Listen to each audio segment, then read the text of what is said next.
Hello everyone, जय भीम, नमो बुद्धाय। स्वागत है आप सभी का ट्रूथ लिटरेचर में।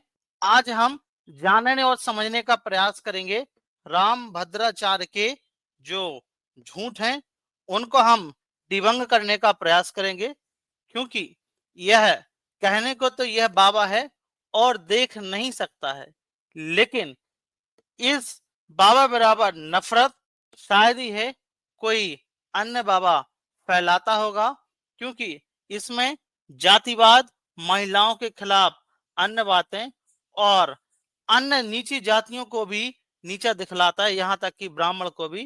तो आप लोगों को पता होगा, जैसे कि आपने इसकी वीडियोस भी देखी होंगी कि किस प्रकार से यह करता है। तो आज हम एक महत्वपूर्ण झूठ के बारे में बात करेंगे। यह बोलता है डॉक्टर अंबेडकर को संस्कृत नहीं आती थी। मनुस्मृति सबसे बड़ा ग्रंथ है, संविधान की बात करता है कि ये संविधान से बड़ा है, तमाम प्रकार की बातें करते हैं। तो सबसे पहले हम इसकी वीडियो देखते हैं, फिर हम समझने का प्रयास करते हैं। भी श्लोक जी राष्ट्र विरोधी नहीं है। तो हम फिर से सुनेंगे अब क्या बोल रहा है। देखिए, बोल रहा है, देखना आप। मनुस्मृति का कोई भी श्लोक जी राष्ट्र विरोधी नहीं है। ये बोलता है मनुस्मृति का कोई भी श्लोक राष्ट्र विरोधी नहीं है। अब बताइए क्यों नहीं है। आगे बोलते हैं, क्या बोलता है, क्या बोल रहा है कि राष्ट्र विरोधी नहीं है कोई भी श्लोक। आप इसको ध्यान देना, गौर करना। एक अक्षर भी राष्ट्र का विरोधी नहीं है। जी बोल रहा है एक अक्षर भी राष्ट्र का विरोधी नहीं। अभी हम देखेंगे, खोलेंगे मनुस्मृति, कितने विरोधी हैं कितने नहीं। और सबसे प्रामाणिक संविधान है वो। तो मैं कई लोगों से गुरुदेव मिलता हूँ जब जो बोल रहा है सबसे प्रामाणिक संविधान है मनुस्मृति। ये कौन बोल रहा है? राम भद्राचार्य बोल रहा है, जिसको राष्ट्रपति हो चाहे प्रधानमंत्री हो, इसको सम्मानित करते हैं, इस व्यक्ति से मिलते हैं, और ये मनुस्मृति को बड़ा ठहरा रहा है कि सबसे प्रामाणिक संविधान। आप लोग सोचिए एक बार, फिर आगे सुनिए। पढ़े लिखे सामाजिक वर्ग से हैं, तो वो कहते हैं कि मनुस्मृति प्राचीन ग्रंथ है जो उस समय की सामाजिक परिस्थितियों के हिसाब से लिखा गया था। उसमें स्त्रियों के अधिकार पर नहीं, थोड़े सवाल है, बिल्कुल भेदभाव है, वर्ण व्यवस्था। अब मैं बता रहा हूँ, जी मनुस्मृति भारत का शाश्वत संविधान है। जी आपके इस समय जो संविधान ये शाश्वत संविधान बोल रहा है। अब सोचिए आप इसमें कितनी गंदी और गलत बातें लिखी गई हैं। आप लोगों को पता होगा डॉक्टर अंबेडकर ने इसको जलाया भी था। हमारा भारत का है। जी क्या इसमें संशोधन नहीं किए गए? किए गए 129 संशोधन का संज्ञान तो मुझको है। जी। हाँ, तो इसमें संशोधन तो किएगा, ये तो आप सही बोल रहे हैं दोस्त। आगे देखते हैं क्या बोलता है। पर मनुस्मृति में कोई संशोधन नहीं, हम अक्षर नहीं समझ पाते ना। तो ये तो समझो कि संशोधन करे क्यों गए। संविधान में व्यवस्था है संशोधन करने की। जब लोकसभा और राज्यसभा में अगर कोई संशोधन करना है तब होता है, अगर कोई बात है जो कि ताकि जो समय के साथ जो संविधान है उसमें कुछ नई बातें ऐड की जा सके। नारियों के लिए इतना अधिकार मनुस्मृति ने दिया जितना आज कोई दे नहीं सकता। ओ माय गॉड, क्या बोल रहा है ये कि नारियों के लिए इतने अधिकार हैं जितना संविधान में है नहीं, दे नहीं सकता। देखिए, हाँ जी यत्र नार्यस्तु पूज्यन्ते रमन्ते तत्र देवता इत्रेता नैव पूज्यन्ते सर्वास्तु निष्फला। इसकी हम पोल खोलेंगे, इस श्लोक की, यत्र नास्ति पूज्यन्ते वाली, इसकी पोल खोलेंगे, लेकिन आप सुन लीजिए पहले इस वीडियो को। जी जहाँ नारियों का सम्मान होता है वहाँ देवता रमते हैं। अब इसमें किस सेंस में हुआ है आपको ये भी समझना पड़ेगा। जब आप मनुस्मृति पढ़ोगे तो किस सेंस में हुआ है, इसका कॉन्टेक्स्ट क्या है, तब समझना पड़ेगा जी दोस्त। हमने पितुर 10 गुणा माता गौरव जी पिता से 10 गुणी माता बड़ी होती है। जी। अरे भाई, बोलना तो सीख ले, क्या नहीं बोलना सीख ले, बोलना साफ बोला कर। समझ। हमारे ही धर्म में अन्य पंथों में नारी को कोई बीवी कहता है, कोई बीवी कहता है। सनातन धर्म एक ऐसा धर्म जहाँ हिंदू नारी को देवी कहा जाता है। सुंदर। मनुस्मृति चलो तो इनकी अब हम पोल खोले, बताते हैं कि क्या क्या आपके तथाकथित धर्म ग्रंथों में लिया गया है। तो सबसे पहले जो पहला श्लोक है उसी को देख लेते हैं। तो बोलते हैं कि भारतीय संस्कृति के व्याख्या जब नारियों के विषय में बात शुरू करते हैं तो प्राय मनु का एक श्लोक उद्धृत करते हैं। तो ये एक बहुत बड़े लेखक हैं, इस किताब का नाम है क्या बालू के भीत पर खड़ा है हिंदू धर्म। उसके जो लेखक है डॉक्टर सुरेंद्र कुमार अज्ञात जी। तो ये लोग पहले से बोलते चले आ रहे हैं यत् नारायस्तु पूजयन्ते रमन्ते तत् देवता। तो जहां नारियों की पूजा होती है वहां देवताओं का निवास होता है, और जहां इनकी पूजा नहीं होती वहां सब क्रियाएं निष्फल होती हैं। तो ये मनुस्मृति का एक श्लोक उठाते हैं, लेकिन यह किस सेंस में किया गया यह तो हमें देखना पड़ेगा ना। मैं सही बोल रहा हूं कि नहीं, आप खुद बताइए। तो जब हम मनुस्मृति को खोलेंगे तो समझ में आएगा, लेकिन एक श्लोक के आधार पर आप मैनिपुलेट नहीं कर सकते हैं। लेकिन अब हम देखेंगे कि हिंदू धर्म में और क्या क्या चीजें मिलती हैं। तो सबसे पहले हम इनके वेद देख लेते हैं, मनुस्मृति पर भी आएंगे उसमें क्या क्या लिखा है, लेकिन सबसे पहले वेद देख लेते हैं वेदों में क्या क्या लिखा है। तो जब हम ऋग्वेद का जो 8, 33, 17 देखते हैं तो उसमें आप लोग गूगल पर सर्च कर लेना इसको और इसको चेक कर लेना। तो इसमें क्या लिखते हैं कि स्त्री के मन को शिक्षित नहीं किया जा सकता, उसकी बुद्धि तुच्छ होती है। क्या बोल रहे हैं कि जो स्त्री है उसकी बुद्धि तुच्छ होती है। आप लोग सोचिए, मैं नहीं बोल रहा हूं, इन्हीं के धर्म ग्रंथ बोल रहे हैं। इसके बाद अन्य एक और बोलते हैं 10, 95 और 15 में ऋग्वेद के क्या बोलते हैं कि स्त्री के साथ मैत्री नहीं हो सकती, मतलब कि स्त्री के साथ आप मैत्री नहीं कर सकते। इनके दिल लकड़बग्घों के दिल से क्रूर होते हैं, जो लकड़बग्घे होते हैं उनसे क्रूर होते हैं। ये कौन बोल रहा है? ये आपके ऋग्वेद बोल रहे हैं। उसके बाद आगे चलते हैं अथर्ववेद, मनुस्मृति पर आएंगे, आप लोग ठहरना। क्या बोलते हैं कि अथर्ववेद के एक मंत्र 18:3:1 से ज्ञात होता है कि स्त्रियों को फुसलाकर, परंपरा की दुहाई देकर और प्राचीन धर्म ग्रंथों के नाम लेकर मृत पति के साथ जिंदा जलाने के लिए कहा जाता रहा है। आप लोग सोचिए किस में अथर्ववेद में बोल रहा है, ये किसको प्रमोट कर रहा है? यह सती प्रथा को प्रमोट कर रहा है। इस मंत्र पर माधवाचार्य का प्राचीन भाष्य उपलब्ध है, जो कि चतुर्वेदिस संस्कृत रचनावली प्रथम भाग पृष्ठ 214 में देख सकते हैं, 224 और 225 में आप लोग देख सकते हैं। उसके बाद एते ब्राह्मण पे आते हैं। इसमें क्या लिखते हैं? इसमें लिखते हैं कि पुत्री कष्टप्रदा अर्थात दुखदायिनी होती है। क्या बोले? पुत्री होती है जो कष्टप्रदा और दुखदायिनी होती है, मतलब जहां पुत्री होगी वहां कष्ट होगा और वहां दुख ही दुख होगी। पुत्री नारी का एक रूप है, तो तिरस्कारात्मक दृष्टिकोण प्रस्तुत किया जाता है, वही उसके समग्र प्रति भी समझना चाहिए। अब इसी एते ब्राह्मण के उक्त अंश पर भाष्य करते हुए एक पुराने विद्वान भाष्यकार सायणाचार्य के एक प्राचीन श्लोक उद्धृत किया गया है। इसमें क्या बताया गया है कि जब कन्या उत्पन्न होती है तब स्वजनों को दुख देती है, जब इसका विवाह करते हैं तब यह धन का अपहरण करती है, यह अवस्था में यह बहुत सी गलतियां कर बैठती है। इसलिए दारिका अर्थात लड़की पिता के हृदय, मतलब लड़की पिता के हृदय को चीरने वाली कही गई है, हृदय दारिका पितुः। ये कौन बोल रहा है? ये आपके एते ब्राह्मण बोल रहा है। अब आ जाते हैं रामायण पर, मनुस्मृति पर आएंगे। आपकी मनुस्मृति है, इस पर आएंगे। रामायण देख लेते हैं थोड़ा सा। तो कालक्रम से अब हिंदुओं की बाइबल रामायण का समय आता है। रामायण में नारी को मानवीय स्तर पर ना लेकर अमानवीय स्तर पर ज्यादा लिया गया है।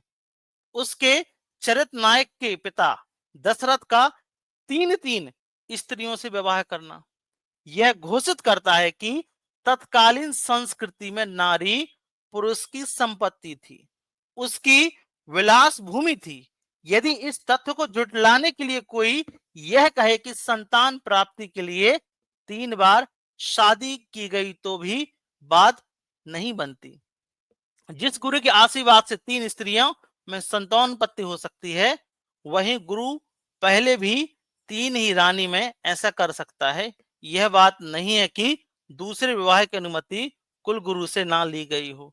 तो 3-3 बीवी रखने की प्रथा चला रहा है, मुसलमानों पर आरोप लगाते हैं, वो भी आप भी इसके बाद आगे क्या होता है इसमें आपकी रामायण में कि थोड़ी सी उकसाहट में राम के आवेश पर लक्ष्मण द्वारा सूर्पनखा की नाक काट देना भी यही दर्शाता है कि तत्कालीन आर्य संस्कृति में नारी के साथ सहानुभूति के साथ व्यवहार नहीं किया जाता था।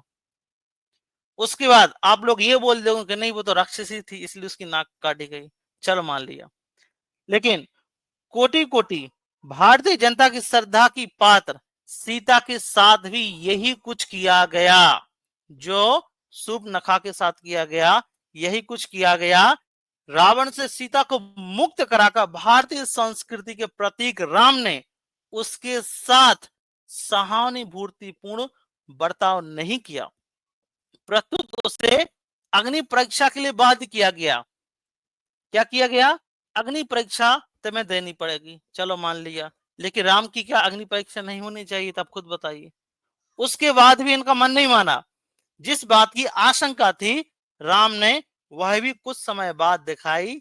एक धोबी के घर से गुप्त रूप से सुने वह सीता पर लगाए गए लांछन को लेकर राम ने उसे अर्थात सीता को निर्वासित कर दिया, मतलब घर से बाहर निकाल दिया।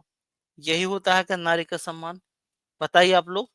उसके बाद राम के इस उपेक्षापूर्ण आचरण का समाधान प्रस्तुत करते हुए कई राम भक्त कहते हैं कि राम का यह पक्ष सिद्ध करता है कि वह अपनी प्रजा के एक छोटे से नागरिक की भावना का भी ध्यान रखते थे।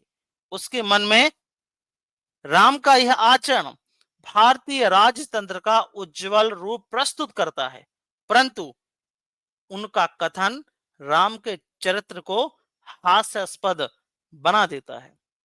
उर्मिला के विषय में भी इन्होंने यही किया कि उर्मिला के विषय में लक्ष्मण की उपेक्षा भी यही सिद्ध करती है कि उस समय नारी के मानवीय स्तर पर व्यवहार नहीं किया जाता था। उसके बाद महाभारत पर आ जाते हैं, अपने ग्रंथ पर, मनुस्मृति पर आएंगे, मैं फिर बोल रहा हूं। लिखते हैं कि जुए में सब कुछ हार कर युधिष्ठिर द्रौपदी को दांव पर लगाकर उसे भी हार बैठता है। ये नारी का सम्मान है क्या? जब द्रौपदी को दुर्योधन के दरबार में उपस्थित करने के लिए दुशासन राजमहल में पहुंचता है तो वह चिल्ला उठती है।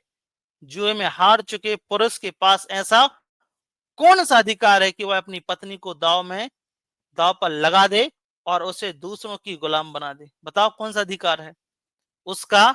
यह चित्कार तत्कालीन शोषित नारी के चित्र को प्रतिबिंब करता है। कौन सा अधिकार था जो उसको लगा दिया? बोलते नारी को अधिकार था, राम भद्राचार्य बोलता नारी को अधिकार थे, ऐसे अधिकार थे नारी को। अब आ जाते हैं आपकी फेवरेट मनुस्मृति पर, जो ये नार्यस्तु वाले आप बोल रहे थे ना, जिसको भी मैनिपुलेट करते हैं, इसका अर्थ हम देखेंगे कभी। तो अब इसी मनुस्मृति को खोलते हैं और नारी के रूप में देखते हैं कि नारी के बारे में आखिर लिखा क्या है। वैसे तो और भी धर्म ग्रंथ हैं, आपकी भगवत गीता है, रामायण है, बहुत सी बातें लिखी हैं। उसमें क्या लिखते हैं इस मनुस्मृति में? पहला कि पुरुषों को खराब करना स्त्रियों का स्वभाव ही है, अतः बुद्धिमानों को इनसे बचना चाहिए। मनुस्मृति का आप खोल लेना, चैप्टर नंबर 2 श्लोक 213 देख लेना। क्या लिखते हैं कि पुरुषों को खराब करना स्त्रियों का स्वभाव ही है। ये आपने स्त्री के अधिकार की बात की है। दूसरा, पुरुष विद्वान हो चाहे अविद्वान हो, स्त्रियां उसे बुरे रास्ते पर डाल देती हैं। यही आगे का श्लोक है 214 चैप्टर 2 का। तो क्या आपकी माँ, आपकी बहन, आपके दोस्त आपको बुरे रास्ते पर ले जाते हैं? कोई माँ चाहेगा कि उसका बेटा बुरे रास्ते पर हो, लेकिन आपकी मनुस्मृति बोल रही है, आप खुद देखिए क्या लिखते हैं। तीसरा, चाहे माता हो, चाहे बहन हो, चाहे अपनी लड़की हो, इनके पास एकांत में नहीं बैठना चाहिए। इंद्रियां कई बार विद्वानों को भी खींचकर बुरे रास्ते पर ले जाती हैं।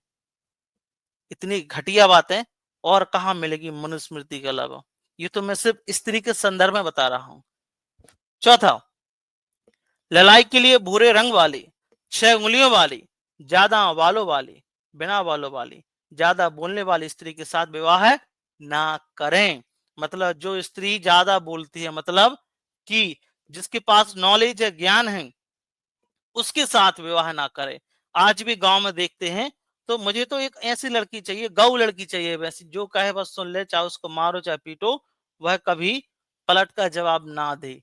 ऐसी बहू मांगते हैं, चाहते हैं। तो ये कहां से आ रहा है? ये आपकी मनुस्मृति से आ रहा है। क्योंकि यदि पढ़ी लिखी होगी लड़की, तो वह अपने अधिकार जानेगी और इनकी लंका लगाएगी। तो ये किसमें बोल रहा है? 3:8 में। तो वे क्या करें? क्या माता पिता उसे सारी उम्र भर रख सकते हैं? क्या वे आत्महत्या कर लें? क्या वे ऐसा पेशा करने वाली वैश्या बन जाएं? ये सवाल है लेखक के। 5वां, क्या लिखते हैं कि जिनका कोई भाई ना हो, उसके साथ विवाह ना करें। सोचिए, जिनका कोई भाई ना हो। अब बताइए, अच्छा, सबसे ज्यादा कन्या भ्रूण हत्या कहाँ होती है? कौन लोग करते हैं? आपके यही लोग करते हैं ना। अभी थोड़ी जागरूकता आ गई। यही लोग करते हैं ना।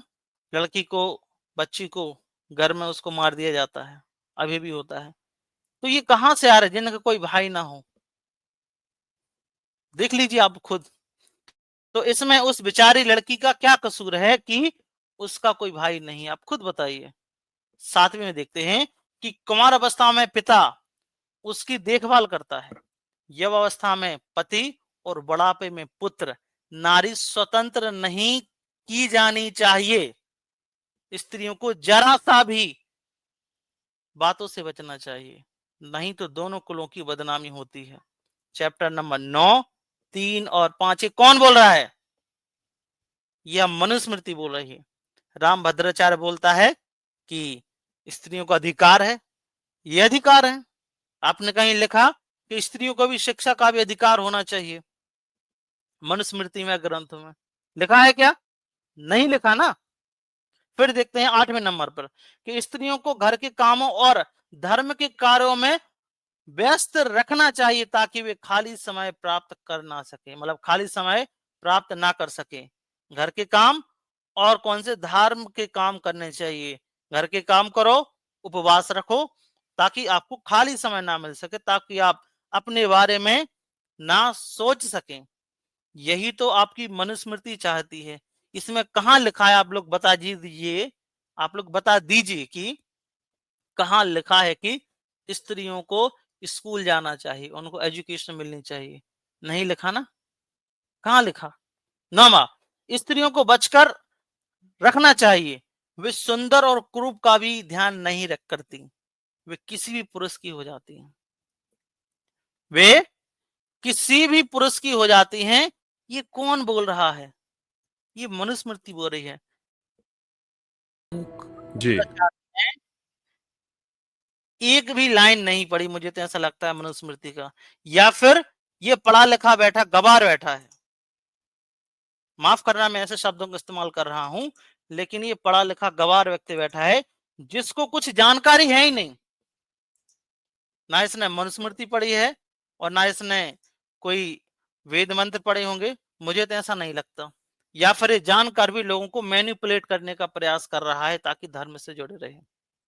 अब बताइए, कौन स्त्री है जो शंकराचार्य के पोस्ट पर पहुंच सकी? संविधान ने अधिकार दिया, महिलाओं को समान अधिकार मिल सके। आज चाहे इंदिरा गांधी हो, चाहे आदरणीय द्रौपदी मुर्मू जी हो, आदिवासी समाज से आते हैं ना। तो वह किसकी ताकत से बने? वह संविधान की ताकत थी, ना कि इस हिंदू धर्म की ताकत थी। और ये लोग मनुस्मृति की बड़वारी करते हैं कि नहीं, सबसे बड़ा ग्रंथ है। आप लोग खुद दिमाग लगाइए। आप खुद सोचिए कि ये कैसे व्यक्ति रहे होंगे कि मैनिपुलेट करते हैं। एक और इनका शॉट देखते हैं और फिर हम उस बात पे आते हैं। ठीक है। उस संस्कृत का ज्ञान। अब इसमें क्या बोल रहा है, इसकी बात सुनना आप लोग। ये अंबेडकर पर टिप्पणी कर रहा है। क्या बोल रहा है? यदि अंबेडकर को संस्कृत का ज्ञान होता तो बाबा साहब अम्बेडकर मनुस्मृति का अपमान न करते। अच्छा, तो ये बोलने का प्रयास कर रहा है कि डॉक्टर बाबा साहब अम्बेडकर को संस्कृत का ज्ञान नहीं था। चलो इसी को ओपन करते हैं और हम गूगल से पूछते हैं कि संस्कृत का ज्ञान था या फिर नहीं था। तो इसी को लेते हैं, ठीक है, इसको पहले रिमूव करते हैं हम और देखते हैं। तो मैंने गूगल से पूछा कि डॉक्टर अंबेडकर को संस्कृत का ज्ञान था कि नहीं था। पूछना तो पड़ेगा ना गूगल से, क्योंकि बहुत सारे रेफरेंस है। तो डॉक्टर अंबेडकर ने संस्कृत का ज्ञान था, क्या लिखते हैं, डॉक्टर बी आर अम्बेडकर को संस्कृत का ज्ञान था। यहां तक कि उन्होंने 1949 में इसे भारत की आधिकारिक भाषा के रूप में प्रस्ताव किया था। अब ये बात कितनी सत्य है कितनी नहीं है मुझे तो नहीं पता, इसका फैक्ट चेक करना पड़ेगा। लेकिन डॉक्टर अंबेडकर ने जर्मनी में संस्कृत को सीखा था। उनको बचपन में संस्कृत पढ़ने का मौका नहीं मिला था, संस्कृत उनको पढ़ना था। ये लिखा है ना, जर्मनी में संस्कृत का अध्ययन किया। जब उन्होंने भारत में ब्राह्मण विद्वान द्वारा संस्कृत शिक्षा देने से मना कर दिया गया तो वे सीखने के लिए जर्मनी के वॉन विश्वविद्यालय चले गए। वहां से संस्कृत सीखी और इनके धर्म ग्रंथ पढ़े। डॉक्टर अंबेडकर ने कई सारी किताबें पढ़ी। यदि आपको जानना है ना कि डॉक्टर अंबेडकर को संस्कृत का ज्ञान था कि नहीं, तो डॉक्टर बाबा साहब अंबेडकर की किताबें पढ़िए। किताबों में आपसे पता चलेगा। हु वॉज शूद्रा पढ़िए, रिडल ऑफ हिंदुइज्म पढ़िए, आपको पता चलेगा। अछूत कौन और कैसे पढ़िए, आपको पता चलेगा कि डॉक्टर अंबेडकर को संस्कृत का कितना ज्ञान था। डॉक्टर अंबेडकर ने मनुस्मृति क्यों जलाई, इन्हीं के कारण जलाई। जो हमने ग्रंथ देखे, जो मनुस्मृति देखी कि किस प्रकार से महिलाओं के बारे, अभी तो महिलाओं के बारे में बताया। जब आप इसको पढ़ोगे और देखोगे तो आपको समझ में आएगा कि किस प्रकार से कितनी गंदी गंदी बात है। जितनी भी जातिवाद जो फैल रहा है ना, वो सब इसी मनुस्मृति इन्हीं धर्म ग्रंथों के कारण हुआ। इसलिए डॉक्टर बाबा साहब अम्बेडकर ने हिंदू धर्म का त्याग किया। तो आपको समझना चाहिए। आगे देखते हैं, थोड़ा सा और देखते हैं। ट्रांसलेशन देकर अनुवाद कर दिया। अब क्या बोल रहा है कि अंग्रेजी का ट्रांसलेशन देखकर अनुवाद कर दिया। और अंग्रेजों के कक्षा में आता जाता नहीं। मनुस्मृति का एक भी ऐसा वाक्य नहीं है जो राष्ट्र विरोधी हो। क्या बोल रहा है कि मनुस्मृति का एक भी ऐसा वाक्य नहीं है जो कि राष्ट्र विरोधी हो। अभी हमने क्या देखा, ये राष्ट्र विरोधी था कि नहीं, आप लोग खुद कमेंट में बताइए। था ना?